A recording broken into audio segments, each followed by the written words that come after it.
Okay, now we've made a copy of our original data frame, we can start to edit dftemp without any worries of damaging our original data. So if we ever needed to revert back to it, we can, with no troubles at all.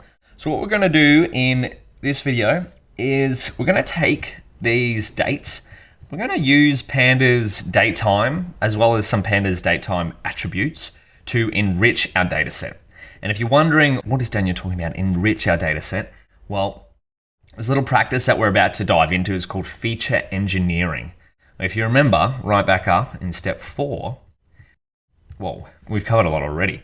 We've got a whole bunch of features, and these are all listed here. What feature engineering means is either creating a new feature, so something like usage band, maybe completely different to usage band, but we would just add it on here, and then there could be a description, or we would dive into one of these and go, sale date, and we change it around a little bit. So that's the process of feature engineering. So let's do that, but with the dates. Now, how can we do that? Well, first of all, we're going to see it in action, then we're going to discuss what's happening. This is something you might want to do for almost any time series project you're working on.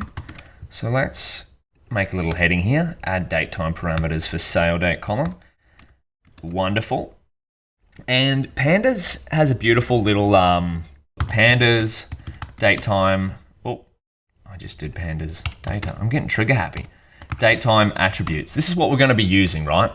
We've turned our sale date column into a datetime index. See there, immutable ND array of datetime data. What we can do now is access some attributes of that date. And this is what I mean here.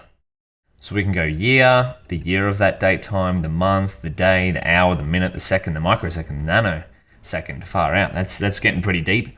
Is it the start of the month? Is it the end of a month? Is it the start of a quarter?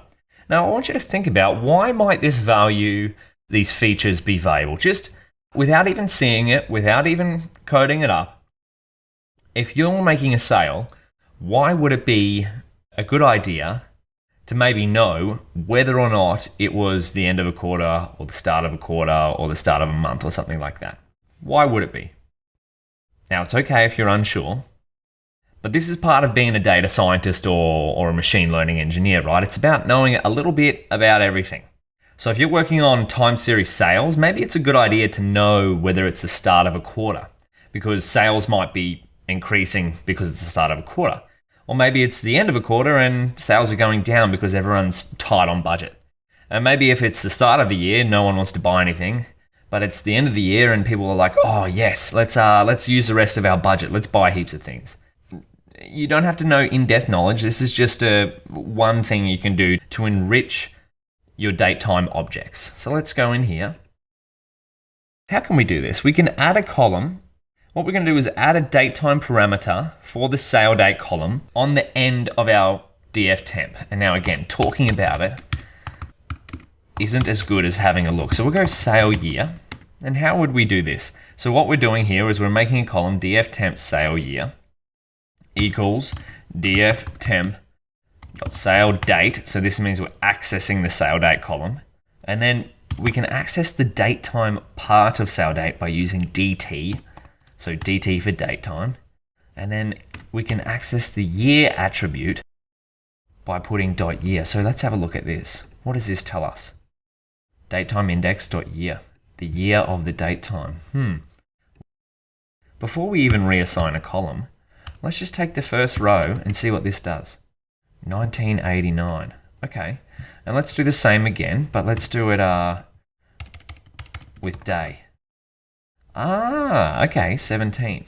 All right, and now if we just did it with nothing, so if we just did the sale date, there we go. So we see that that's accessed the year, that's accessed the day. So let's enrich our data frame with a few columns pertaining to these different values. And if you're not sure what I mean, let's see it in action. If in doubt, run the code. Sale year equals that. And then what we might do is we might just do month, day, day of week, day of year. And of course we could do more, but in the essence of time, really we could make a function that does basically all of these. But what we're going to do is just do 5 or 6 to demonstrate. So let's do that.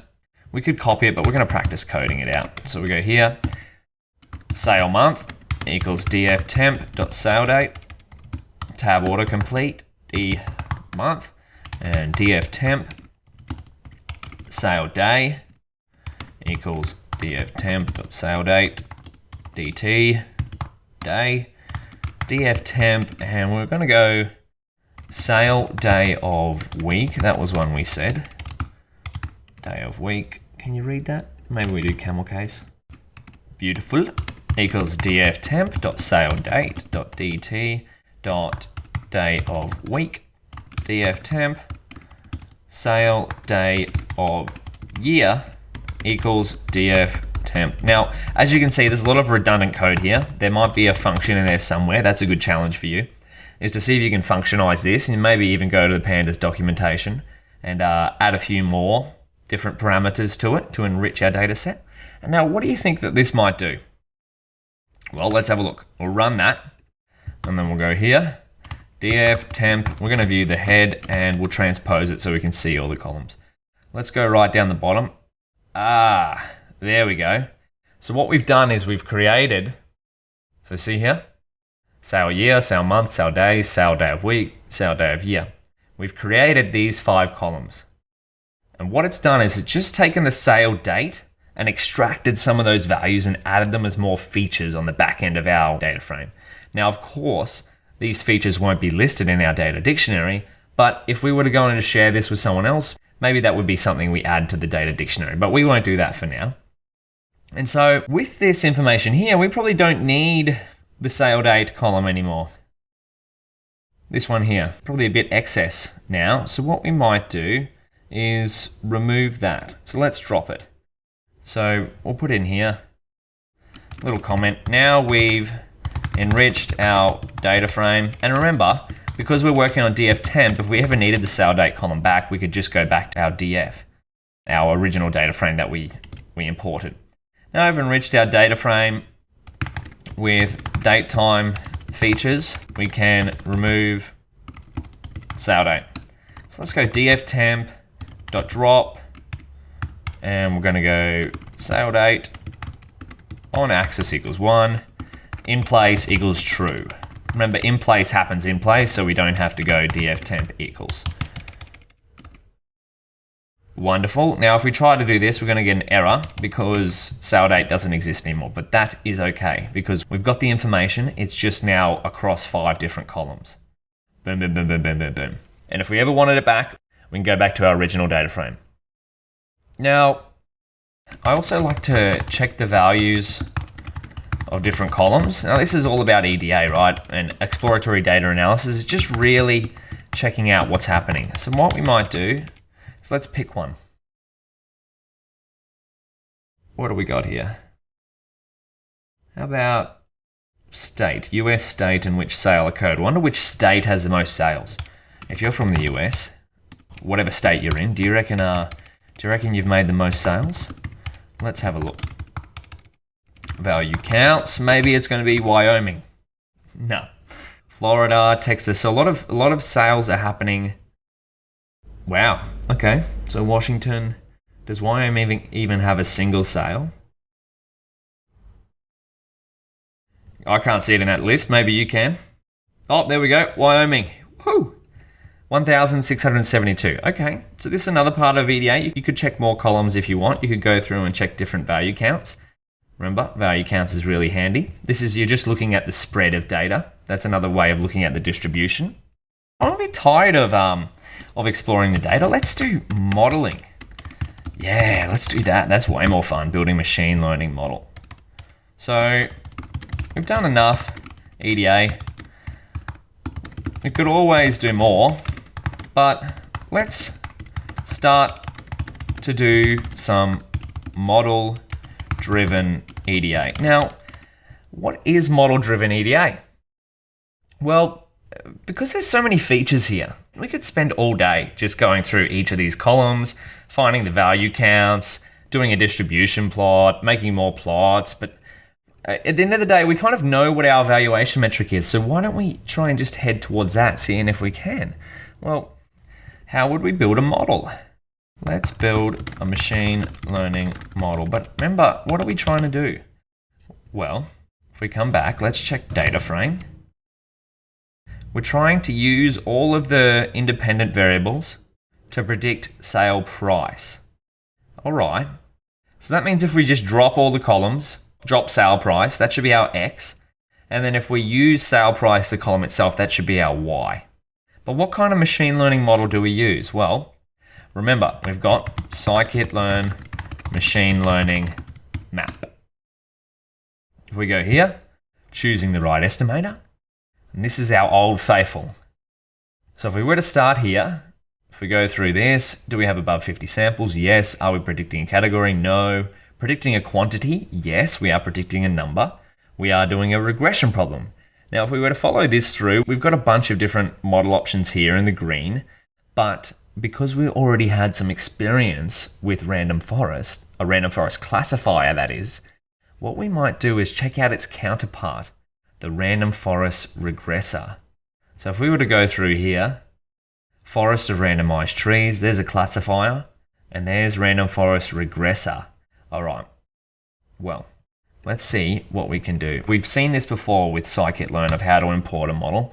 So if we go from sklearn.ensemble, and remember, if you want to see exactly how to do this, you could just go into here, random forest regressor, and it'll tell you what to do. There might even be an example down here.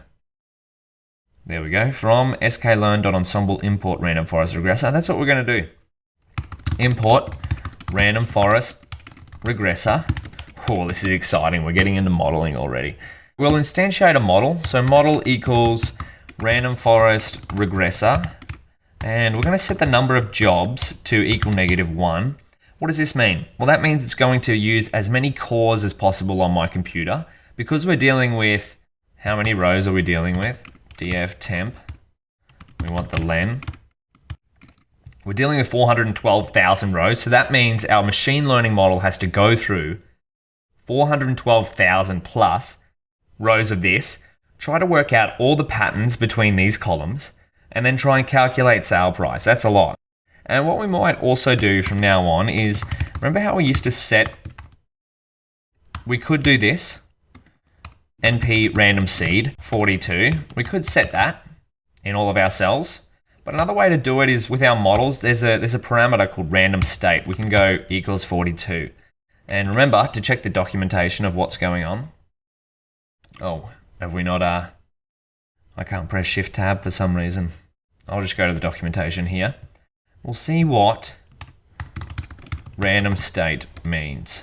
Here we go. Controls both the randomness of the bootstrapping of the samples when used when building trees if bootstrap equals true, and the sampling of the features to consider.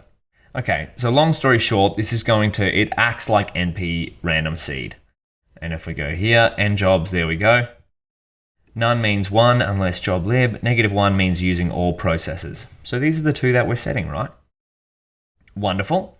And so to fit it, we would go fit, and we need to drop the sale price column. So this is our X. So sale price and axis equals 1. So we're dropping sale price. And then we're going to pass it just the sale price column as the target. So this is model.fit, this is X, and this is Y. So df temp sale price. Let's see if it works. Oh no, we got a value error. What's it saying? Could not convert string to float low. Ah, you know why this is? Is because if we go df.info, all of our data is not in numeric format. Ah, int, float, int, object, usage band. Okay, what type is that? Let's have a look. This is part of model-driven EDA, right? Our machine learning model just told us that, thanks to the beautiful people of scikit-learn. They've put in these errors to help us out of what's going on. So usage, no, not user warning, usage band dot dtype. Hold on, what's going on there? Dtype O, object. Okay, so maybe it's a string or something like that. And the other thing is, I just remembered, we've got a whole bunch of missing values. So from what we know about our machine learning models, we're trying to get into modeling, but we've got data that's not numeric and a whole bunch of data that's missing. So before we build a machine learning model, we'll have to take care of that. So that's probably what we'll do over the next couple of videos. We'll do some model-driven EDA. And the beautiful thing is we just tried to run that machine learning model and it told us, hey, we can't, it's not going to work because you've got non-numbers in your data. You've got some strings in your data. And if we were to go again, it might tell us eventually that we've got missing data. So that's what we need to handle first.